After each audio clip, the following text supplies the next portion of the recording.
구독, 알림 설정까지 부탁드립니다.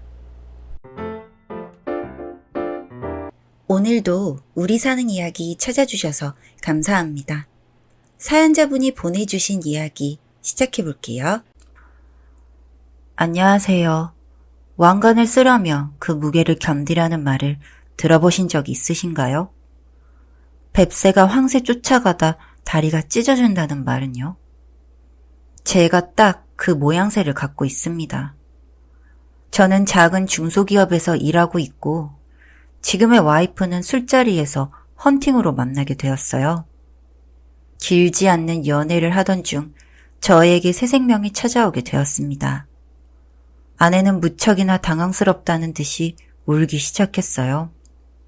저는 그런 아내의 의사를 물어보았고 아내는 소중한 생명이니 지키고 싶다고 했습니다. 아내가 입고 다니는 옷이나 들고 다니는 가방, 그리고 작은 회사에 다니면서 외제차를 끌고 다니는 아내를 보며 처가댁이 부유할 거라는 사실은 예상했습니다. 처음 아내와 인사를 하러 간 순간 저는 어느 정도 각오를 하고 갔지만 들어가자마자 장모님께서 큰 대야에 얼음물을 담아서 저에게 뿌리셨습니다.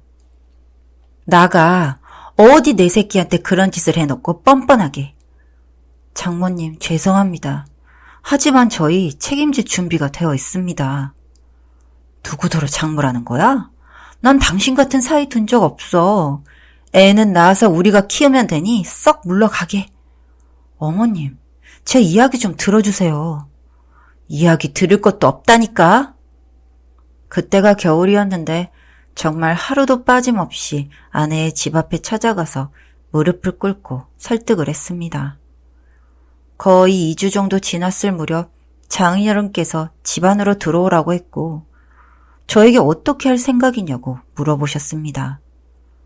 저는 정직하고 꾸밈없이 아내와 결혼을 하고 싶다고 말씀드렸고 집은 어떻게 할 거냐는 말에 마침 전세 아파트를 구해둔 게 있어서 제가 사는 집을 정리해서 함께 살겠다고 말씀드렸어요.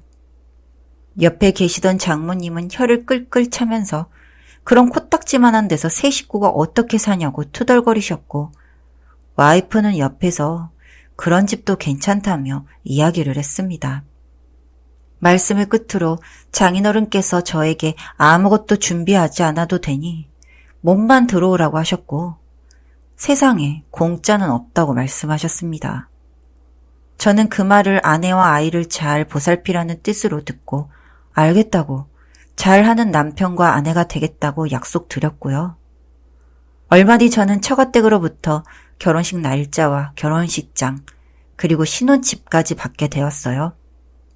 그 중에서 제 명의로 된 것은 아무것도 없었지만 아내와 함께 살림을 시작할 수 있다는 것 자체로도 행복했습니다.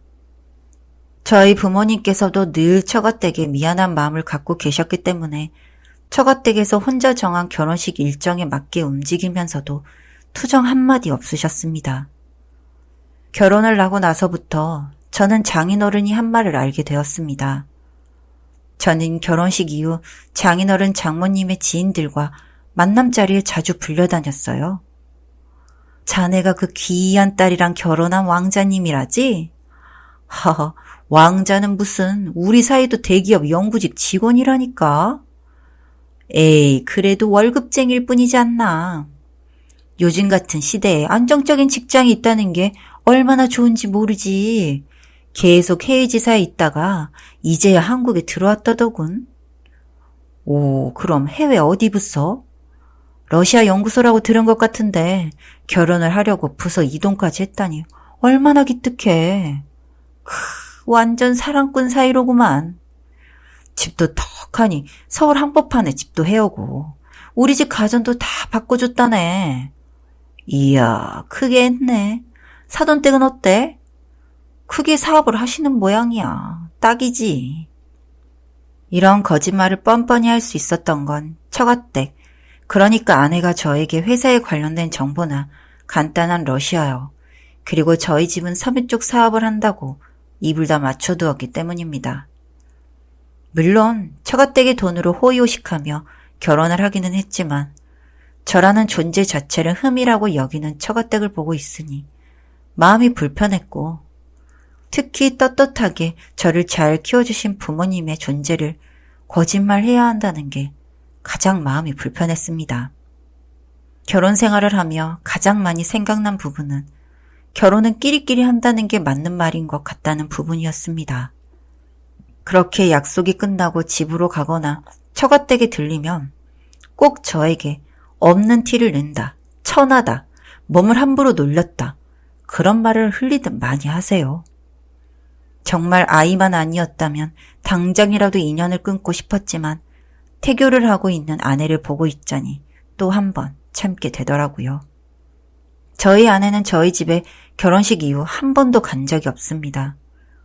입덧이 심하다거나 컨디션이 좋지 않다고요.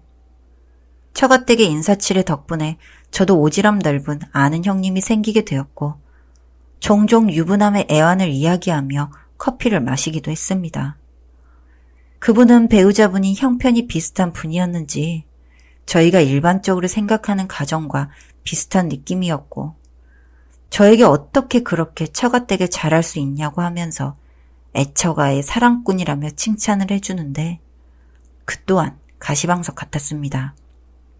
며칠 뒤 일을 하고 있는데 장모님께서 다급하게 절 부르셔서 큰일이라도 생긴 줄 알고 그대로 달려갔더니 짐가방을 여러 개 들고 계셨어요.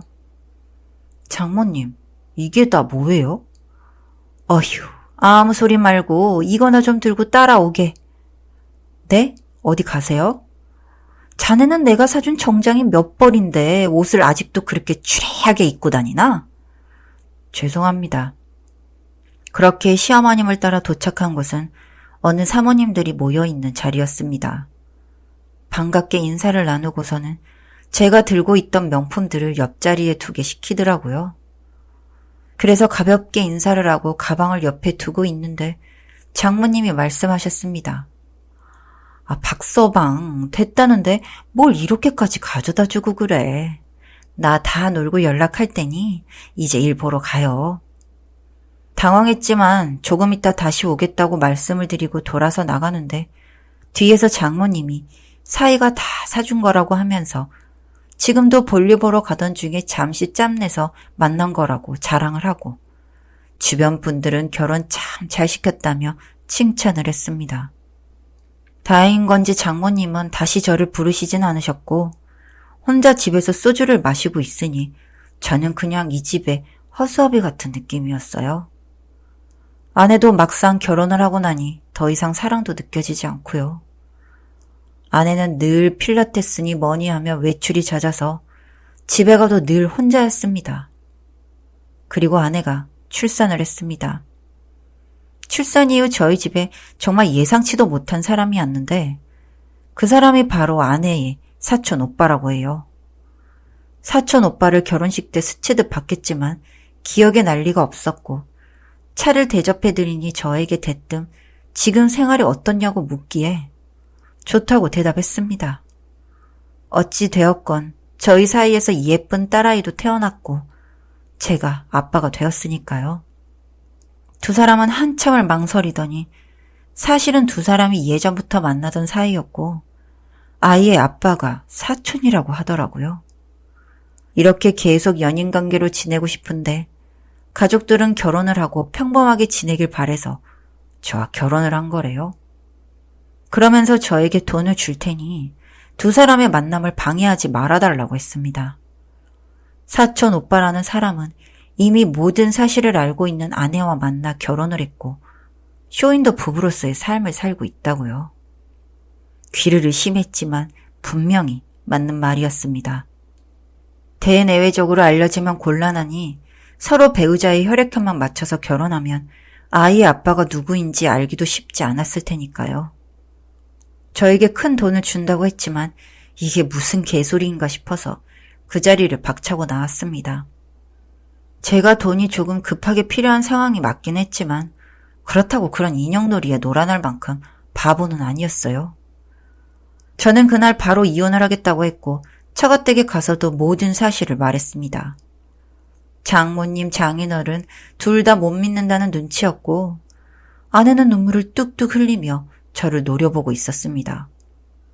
저는 이혼을 하겠다고 했더니 처가댁에서 또 돈으로 잡더군요. 결혼한 지 얼마 되지도 않은 딸이 이혼하면 보는 눈이 많아서 안 된다고. 이혼 소송을 했습니다. 재력가 집안이다 보니 변호사를 잘 선임해서 이혼도 못하면 어쩌나 했는데 다행히 법원은 저의 손을 잡아주었고 저희는 이혼을 했습니다. 이혼 이후 오지랖 넓은 그 형을 만나 그동안의 일을 다 이야기했어요. 흥미롭게 듣고 있던 그 형에 며칠 뒤 연락이 와서 처가댁이 오만 손가락질을 받고 사람들이 따돌리는 통에 모임도 못 나오고 있대요. 사업으로 엮인 분들도 많은데 지금 그게 문제가 될 것 같아서 처가댁 사업에도 지장이 있을 것 같다고 하더라고요. 너무 통쾌하고 잠시나마 엮였던 대가로 생긴 위자료로 부모님을 모시고 어디 해외여행이라도 다녀와야겠어요. 사연은 여기까지였고요. 우리 사는 이야기 시청해주셔서 감사합니다.